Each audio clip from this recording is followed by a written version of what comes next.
Hey, fellow babies, welcome back to Pachter Factor on SIFTD.net. We hope you are a Patreon patron, or you are subscribing via YouTube, or you have taken the step to link your Amazon Prime account to your Twitch Prime account. Instructions are in the show description below. Please do at least two of those things. Subscribe on Patreon and link your Amazon Prime account to your Twitch Prime account so we can get paid. If you're watching free because you have no money, I'm okay with that. And you can't afford Prime, I have no problem with that. Follow me on Twitter at Michael Pachter. Today's question from YouTube from Michael Ovalle. If both Microsoft and Sony had unlimited supply of consoles to sell, what would the sales numbers look like for PS5 and Xbox Series X? That's a good question. You know, at $500, I'd say demand is probably 10 million for Microsoft and 15 million for PlayStation 5. And it's hard to say in the midst of a recession. Demand's a little higher because we're stuck at home. Demand's a little lower because a lot of gamers are unemployed or underemployed and not making as much money. But 10 and 15 feels about right. And that's kind of the average sales for the last 5 years, you know, the first 5 years of the last cycle. You know, I think that because people are stuck at home, gift givers who can afford it would probably have put those under the Christmas tree if they could afford it. So they would have sold a lot more at Christmas. You know, I think that Sony is selling the PS5 at very close to cost. They're just not making enough money that they care about rushing it out. They're probably making $20 a unit. And I think they'd rather sell them when they're making $100 a unit. So they'd rather sell them this next year. They'll make more money. So it's not costing them. And it keeps us talking about it because they're sold out. So I think Sony will sell more than Microsoft, primarily because Sony's done a better job of market penetration in Europe, in all of Europe, and in non-European international jurisdictions, Japan, Middle East, Latin America, than Microsoft has.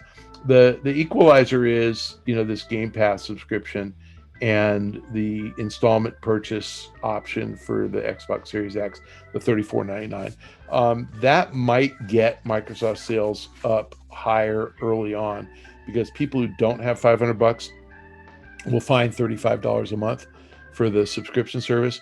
And that's really a pretty good deal. Now, again, it's still a lot of money, but it's sort of like, gosh, if you cut your cable bill and get Amazon and some rabbit ears and Netflix and an Xbox, you know, subscription, my God, you've got a new console. So I think that Microsoft might pull even, but really this console battle is going to be won or lost based on first-party content. And so we'll see how Microsoft does with all the studio acquisitions.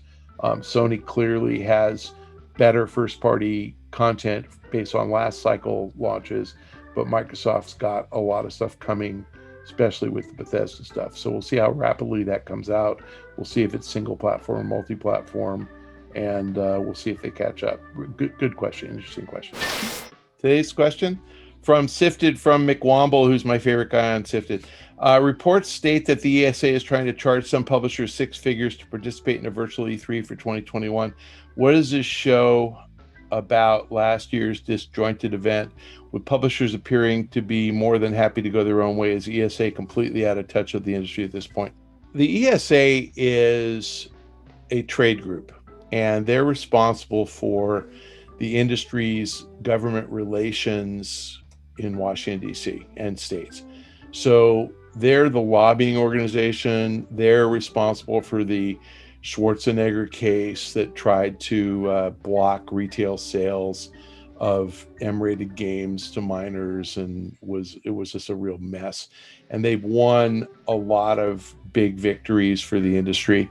They have to be funded.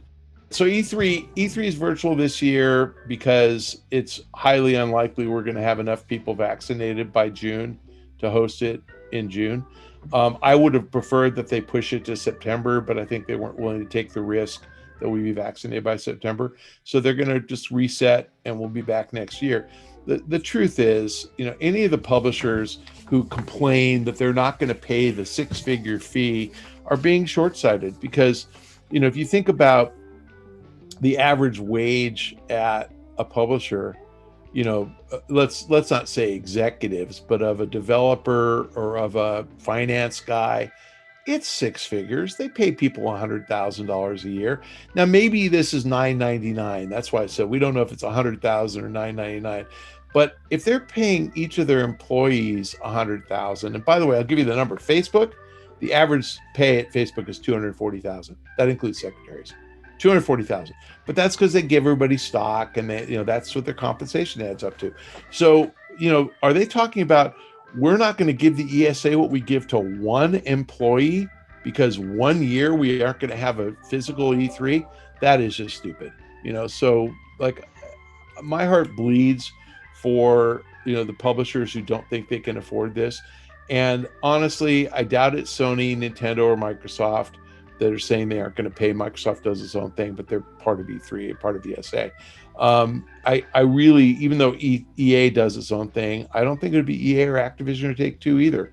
So I don't know if it's some, Namco Bandai or Square Enix or somebody who doesn't really feel like a US event buys them that much.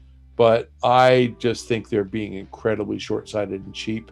And we're talking about, one day's sales for most of their games. So who cares? I don't get it. I'm blown away. What does it mean? It means that COVID was not good for face-to-face industry events, and we're not getting them back. How about this? People who aren't willing to pay for nice things don't deserve nice things. And E3 is a nice thing when it works, and saying you can't afford it when it's, fear of death is what's keeping us from having it. That's just really stupid and short-sighted. The members aren't paying the millions of dollars, but the ESA still has employees and expenses. Now, I don't know what the ESA did with its employees, so I don't know if they kept everybody employed, but I suspect they did, and especially the lobbyists. I mean, they need those people because those people are representing the industry and helping the publishers to stay out of trouble and not get taxed to oblivion, or helping with tariff legislation so that these guys can get their games in China or whatever. So you got to pay for that. And if that means higher dues or that means paying for virtual E3, it is what it is. I mean, I think the funny thing, McWomble, is your question. They're going to try to charge some publishers six figures. Like, let's think about what the first seven-figure number is. $1 million. Okay, if you look at a game like Words with Friends, you probably don't even know this. Words with Friends did $280 million in ad revenue last year. So Words with Friends did six figures of revenue per day last year. That's one of Zynga's many games. Call of Duty Warzone did $100 million last quarter. There were 91 days in the quarter.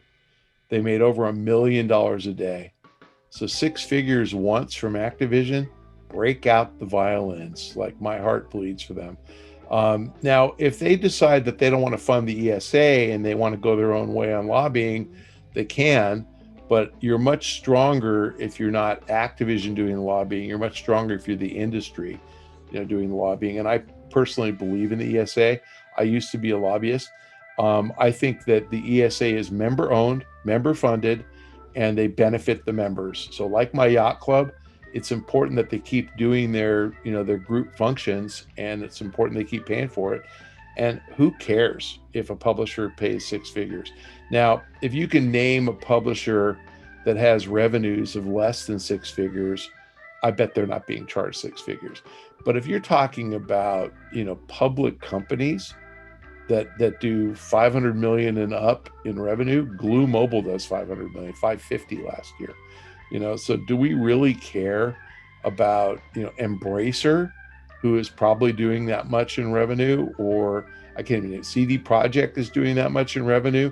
Yeah, of course they're paying hundreds of thousands of dollars. It's a rounding error. Yeah, I actually think it's appropriate. What does it show about last year's disjointed event? Last year, we were all caught by surprise at how bad COVID was and how much we were going to be restricted.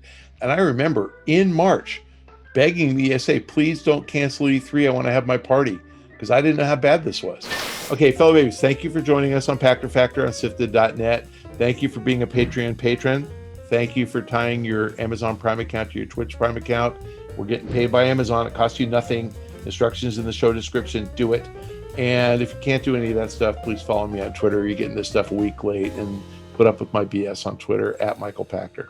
See you guys next time.